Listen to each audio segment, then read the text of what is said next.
Hello teachers, ഇന്നത്തെ വീഡിയോയിൽ renaissance, revolts, അതുപോലെ തന്നെ സോഷ്യൽ ഓർഗനൈസേഷൻസ് എന്നീ രണ്ട് ടോപ്പിക്കുകളിൽ വരുന്ന കുറച്ച് കാര്യങ്ങൾ നമുക്ക് പഠിക്കാം. ആദ്യമായിട്ട് മലബാർ കലാപം വർഷം 1921 എക്സാമിന് ചോദിക്കാറുണ്ട്, അപ്പോൾ അത് ശ്രദ്ധിക്കുക.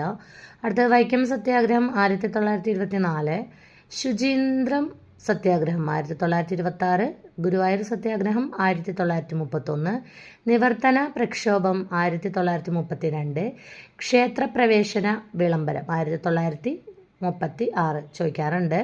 ഉത്തരവാദ ഭരണ പ്രക്ഷോഭം 1938, കയ്യൂർ സമരം 1941, പുന്നപ്ര വയലാർ സമരം 1946.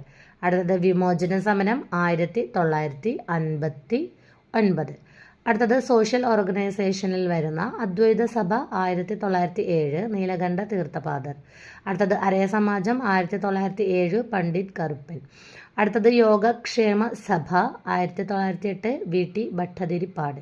അടുത്തത് PRDS 1909, പൊയ്കയിൽ യോഹനൻ. അടുത്തത് മുഖപത്രം ആദിയാർ ദീപം 1914. അടുത്തത് NSS മനത്ത് പത്മനാഭൻ, മുഖപത്രം സർവീസ്. അടുത്തത് ആത്മവിദ്യാസംഘം 1915, വാഗ്ബടാനന്ദൻ. അപ്പോൾ ഇത്രയും കാര്യങ്ങൾ എല്ലാവരും ശ്രദ്ധിക്കുക.